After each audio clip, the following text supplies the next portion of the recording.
Alright guys, Off-Road King here again, and this is an update, and this is why I haven't been posting any videos lately, any run videos or anything like that, for the simple reason that I stripped my spur gear, the regular 54 tooth spur gear.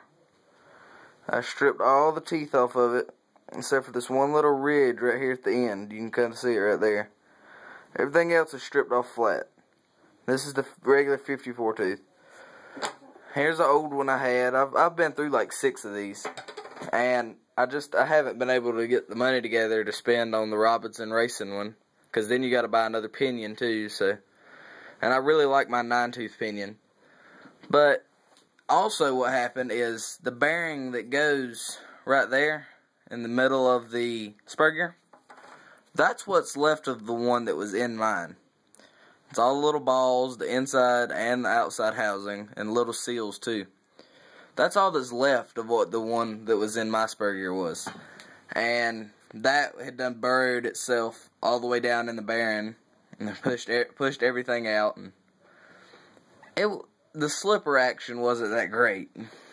And over here, I'm just doing the little cosmetic stuff. I painted I don't know what you call it, I guess the end of the bell housing, and I'm painting the brake disc, I want to say brake disc, the slipper disc holder. I painted it too. It's blue, the metallic blue, same as the metallic blue that's the racing stripes on my body. The over tray, I just got done cleaning this, so the body's all shined up and everything. Still looking pretty good, a little scratched up, but that's something to be suspected. The over tray I like.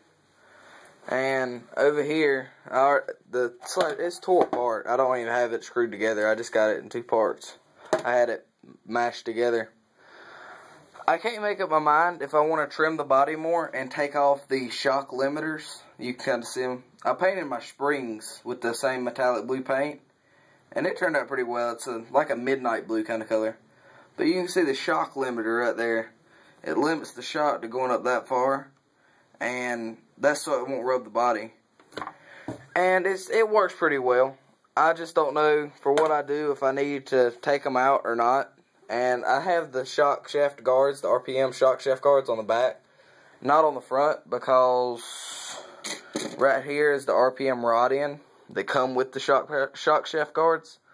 The shock shaft guards have it's a square index that holds the shock shaft guards facing forward so they don't rotate. And this was one of the square rod ends, and I hit a railroad tie running about 30 miles an hour going to do a jump, and I missed the ramp and hit one of the railroad cross ties like they put under the railroads, and hit one of them with this front tire, and it snapped that, and it actually snapped one of my RPM A-arms too. That's why I have stock A-arms in the back and RPM ones up front, because I snapped the RPM one up front, and so then I only had 3 RPM ones, so I just put the 2 on the front, and then I put 2 stock ones on the back until I can get another set. I'm probably going to go back with the blue A-arms. These were blue, but I dyed them black, and it turned out really well. It's just that I'm doing the blue and black theme now, so I figured might as well keep the blue A-arms. They look pretty good. These were blue bumpers. You can kind of see right there on the skid plate where it's scratching through the dye, and it's starting to turn blue. This is my center drive shaft. It was blue, but the steering linkage, anybody that's got a slash 4x4 knows that the steering linkage rubs the drive shaft, and when it does that, it scratches it up here where you can see it's done it to another degree right there. And that's just, this is actually from a screw that I have. It's too long and the screw's sticking out. See if I can get it to focus on that. You can kind of see the silver head of it right there. Right there. And that has scratched that. But I de-anodized it. And I didn't de-anodize it. I actually did another one. You can see the end of it's deformed and stuff.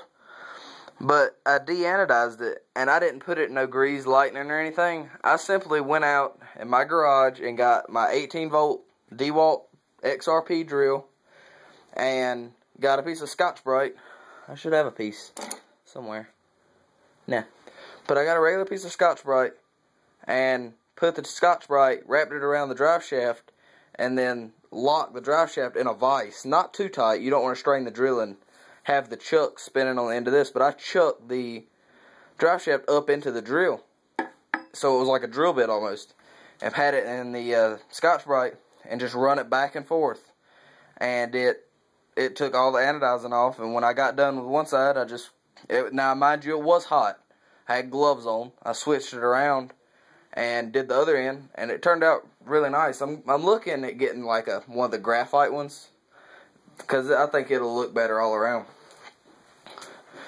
I donated the motor mount plate to Dark Ecliptic Heart. The motor mount, the plate itself, not the motor mount, but the motor mount plate, what the VXL motor attaches to. And if it'll focus, you can see that it's a gray color instead of the original VXL blue. And that is because it is the STRC one, the heatsink finned motor mount plate. And I love it. I figured I'd get gunmetal gray just to brighten up the chassis, because about everything's blue on it. I mean, the ESC's blue, the servo's blue, the motor's blue. So I figured I would get like a gray or something just to change it up a little bit. I really love the STRC shock caps. I haven't had them leak or anything, so they're still doing good. And I'm still using the blue nuts. I might actually get another set of these, just from taking them on and off so much. The nylon lock part is starting to wear out, so I might get another set of them. But if I ever don't, I got plenty of stainless steel ones over there. And this is all my chains, my tire chains that go on the stock VXL tires.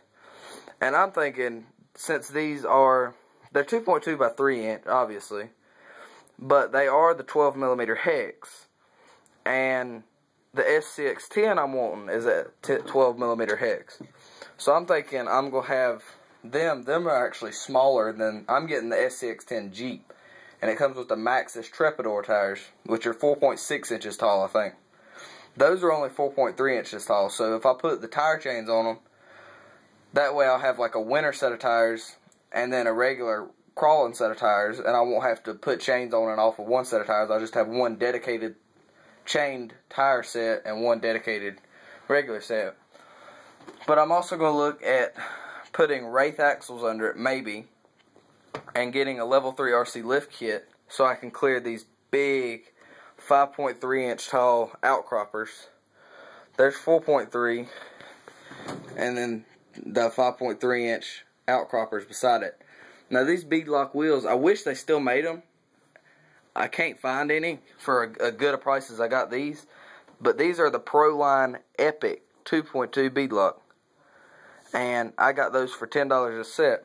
And the beadlock ring was red. And I stripped the paint off of it and painted it silver to make it look like a chrome beadlock. And it works really well. These are actually air-filled tires. I don't have any foams in them. You can see right there that you don't hear any air coming out.